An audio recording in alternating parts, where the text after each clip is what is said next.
out the difference between EBKs. Let's start there. Stockton is one of the deadliest cities in California, but there's one rap crew called EBK who has everyone terrified. I seen that nigga and today before. we're breaking down the brutal story of how they took over Stockton's rap scene. EBK, aka Everybody Killer, is a group from Stockton based around 2100 Nightingale Avenue. They claim to just be a rap group, but the cops classified them as a street gang back in 2018. And according to rumors, they've been putting all kinds of pressure on the ops.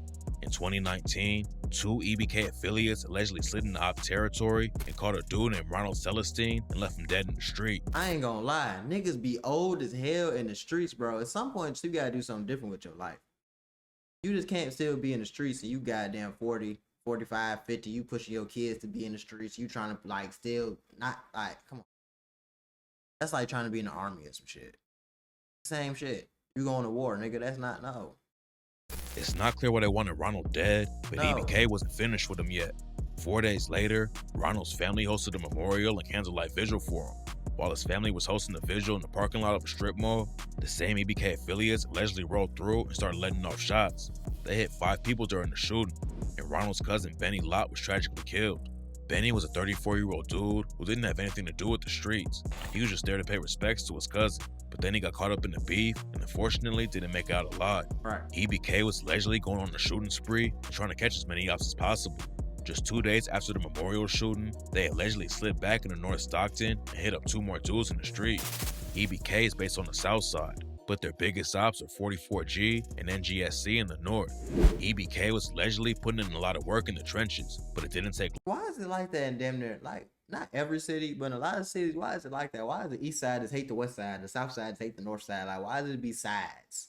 Why don't it just be like, why is it more shit kind of like Chicago? Like, we don't cool, we not cool with that hood, but we cool with that hood, but we not cool with that hood over there. Like, I know it should be more spread out, but no, why does it be south side versus north side all the time? That don't really make no sense. Long for everything to catch up to him.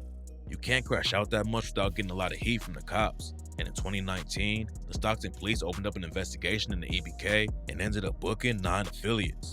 Brian Norman, Raymoni Gaines, and Charles Princess were all arrested in connection to the murder of. That's a nigga. Trying to sit here and tell me that's a man with a wig. Trying to sit here and tell me that's a girl. That's a nigga, man.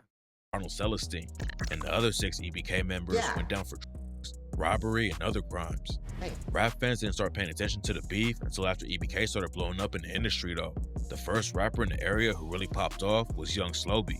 Slo-Be was in the streets his whole life, but at the same time, he always wanted to rap. His dad had a little studio set up in his crib, and that's where Slo-Be laid down his first track. Back then, he wasn't really taking it seriously, but around 2018, young Slo-Be really got on his grind.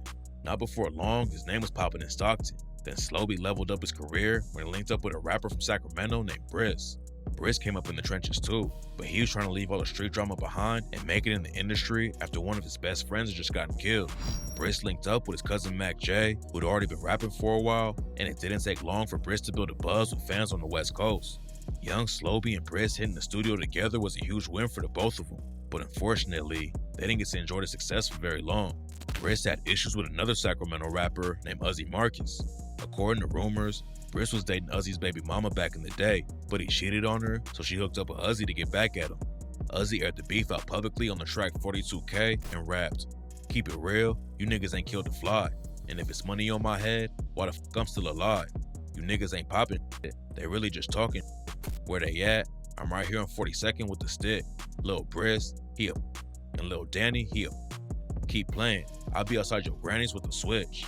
You can't say you would be out somebody's granny crib with the switch though and expect nothing to happen though, brother. You gotta be smarter than that, brother. You know damn well you can't say no shit like that and expect niggas to not come and slide on your ass. You knew you was bullshitting. Niggas be knowing they bullshitting, bro. You gotta be smarter than that in the hood. Clapped back with the track Sparked a Fuse and said, "Y'all just sparked a fuse. That mean it started back. I ain't tripping off the funk. It been a part of that. Hit his starter cap and make him fall and push his starter back. I just bought a strap. If it don't kill you, it'll cause a heart attack." It wasn't just a beef between Uzi and Briss though. It all started with 2 other Sacramento rappers named CML Lavish D and Mozzie. It's not clear where their issues came from, but they had been sending shots back and forth for years. Mozzie dished Lavish D on the track I'm Just Being Honest and rapped, "We can pistol play, but that ain't something you want to do. I'm just being honest. Lav never caught a body. I'm just being honest." Then Mozzie dropped a video for his diss track, The Truth, and just a few hours later, his homie Zilla Zoe was murdered. A few months after that, his homie Jacoby James was at a birthday party when two of Lavish D's affiliates allegedly pulled up and killed him. They weren't finished there though. Lavish D's homies also allegedly murdered a dude named Shaquem Murray around the same time. Damn. Then Lavish D took a loss when his homie Stunna D was shot to death outside of a party. Both sides were losing people, and the beef wasn't just affecting Sacramento. Briss was affiliated with Lavish D, and young Slo-Be started rocking with him too. But rumors say Lavish and Mozzie's beef got both of them killed. In June 2020, Briss was caught in traffic and chased by the ops. He crashed his whip into a pole and tried to run away on foot, but the ops caught up and tragically shot him to death. Rumors were flying that Mozzie and Uzi were involved with the hit, but then a dude named Moses Hirschfield got charged for the murder. Losing Briss like that was tough for Slo-Be, but he didn't let it stop his hustle. Young Slo-Be kept grinding in the studio, and in 2021, he went viral on TikTok with the track I Love You. He was putting on for Stockton in a major way, but then in August 2022, EBK took a massive loss when young Slo-Be was found dead in the street. Young Slo-Be wasn't the only rapper putting on for Nightingale though. The other main rappers from EBK were EBK Young Jock and EBK J-Bo. Back in the day, J-Bo wasn't even really in the streets. His dad was a popular local rapper in Stockton called Rari, and his death is what changed everything. According to reports, when J-Bo was a little kid, some teenagers in the area robbed him and his brother. J-Bo's dad, Rari, wasn't gonna just let the dudes get away with robbing his sons like that though. After he found out what happened, Rari tracked the teenagers down to confront them over the situation.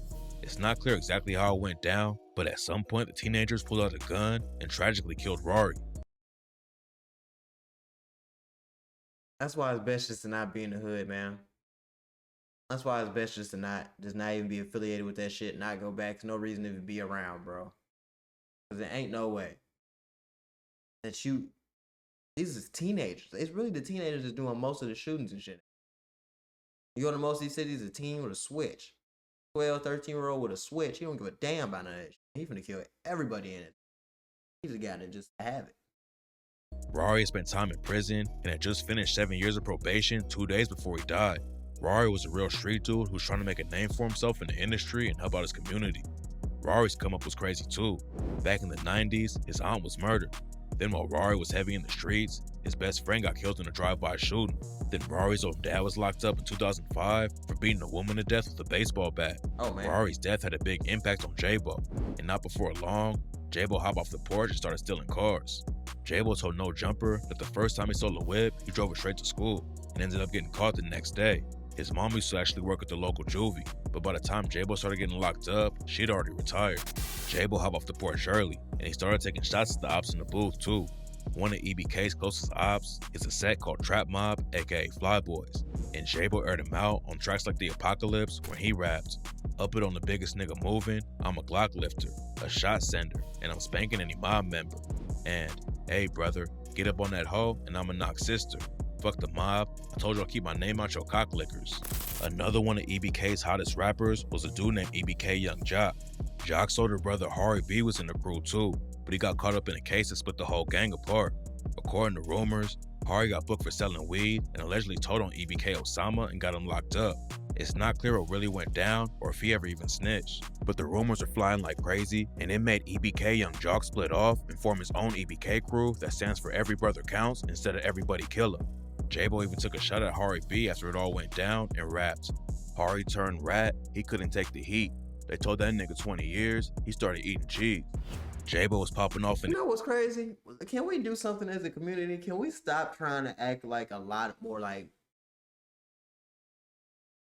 If a nigga sit me down and say, you're going to jail for 20 years, I'm snitching. I'm not finna sit here and act like I'm the hardest, roughest, toughest nigga in the world. You sit down and tell me, hey, bro, yeah, you facing 25 to life over whoop-de-whoop. I'm snitching. Why is that? Why are we acting like that's such a bad thing, bro? As long as he going to jail too, shit. Why are we acting like that's just the end of the world, man? In the industry and racking up fans. But then in April 2023, he caught 8 new felony charges for carrying a gun in his car. Damn. Oh, what makes the situation even worse is that he told No Jumper a month before he got locked up that he had squashed everything with Young Jock and they had been making big plans together. J-Bo wasn't the only EBK affiliate who got locked up though. In March 2023, a Flyboy rapper named Jay Black was shot and killed at Southside Market in Stockton. Jay Black had clowned EBK for young Slo-Be's death just a few months before he was killed, and EBK allegedly slid on Jay Black to get revenge for him dissing Slo-Be like that. Damn. An EBK affiliate named Lil Play was booked for the shooting, but the story doesn't end there. A few months after Lil Play was arrested, a former NBA player allegedly murdered Lil Play's girlfriend because she snitched on him. Chance Comanche played in the NBA G League for the Stockton Kings, and he allegedly kidnapped Lil Play's girlfriend Morena Rogers and helped murder her. The NBA player was with a woman named Sakari Hamden, a prostitute who knew Lil Play's girlfriend Morena. According to reports, the prostitute and NBA player set Lil Play's girlfriend up. Then the NBA player strangled her to death from the backseat of a car. The two of them dumped Lil Play's girlfriend's body after they killed her, but it's still not clear exactly why they murdered her.